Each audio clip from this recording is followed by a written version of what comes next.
welcome back to Good Morning Vail. We are in the kitchen, and I've got the two Daniels with me. I've got the owner and head chef at Mirabelle restaurant right in Beaver Creek, Chef Daniel Joly.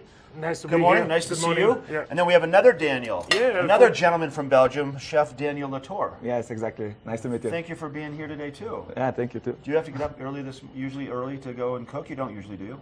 Yes, I'm yours. Okay,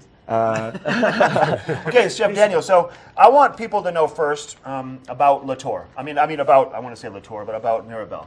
Mirabelle is such a unique place in the valley. I mean, we've been so lucky. My wife and I operate the restaurant since 1991. The restaurant was established in '82. I mean, it was originally the old ranch house where Beaver Creek, become, it was the only building in Beaver Creek back in the day. So as soon as you honestly go through that main check-in gate, it's immediately on the left. Absolutely, yeah. And that's what's really special to us because we operate really as a truly restaurant. I mean, every other nice restaurant in the Vail Valley, they're part of a lobby, they have, an hotel, or they're, part of a shopping mall or whatever. Yeah. We're the only really structure by himself, and I think that adds a lot of romance when people come and dine. You park your own car, you walk across, you have the river on one side.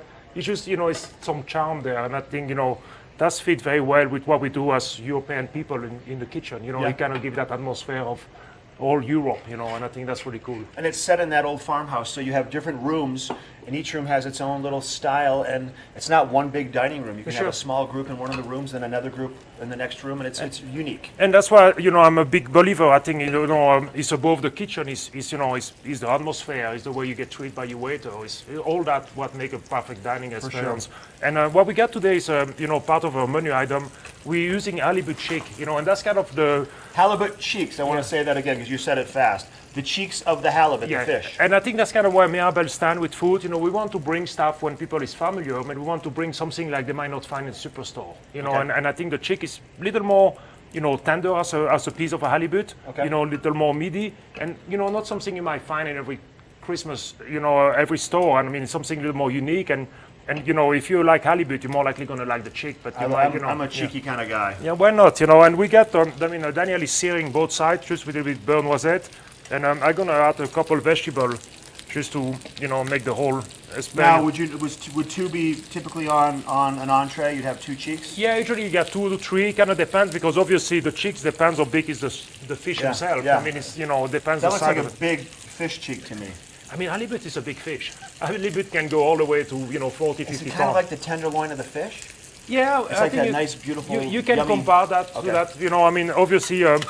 The cheek is, something that a little more flavor because it's a lot of the food the fish eating, get affected with the cheek right away, I mean, it's got a little more exposure to the water as well. I mean, I think they get a little more flavor personally. But you see what I got here, Mark, also is I got a fennel, like the nice fennel. We shape him up very thin. This is all fennel? Yeah. Little garlic in there, or what's in there? Little garlic, little baby tomato, and a little bit virgin olive oil. Okay. And we just cook it very slowly and kind of do like a jam. And what I got here is a little tomato sauce with some carrot and a little yellow pepper. Okay. And I do that to just have that aspect of that color, a little yellowish, And that's kind of, all the dish gonna come together, just like that nice seafood. And that's kind of, the mentality in Mirabelle cooking. It's like, we just try to respect the ingredient, don't overspice things, like try to get the very best we can find, and just let him shine, himself, Okay. So here's the deal. We're going to go to Megan with weather. Okay. Then we're going to come back. We have another segment. We're going to finish this off, plate it, and you have something yummy to go with it afterwards, right? Give me some time to, get the fish cooked all the way through and be beautiful. Perfect. Daniel, thank you. Daniel, we'll be right back. We're going to take it to Megan live up in Beaver Creek. She's got to look at the weather forecast coming up next.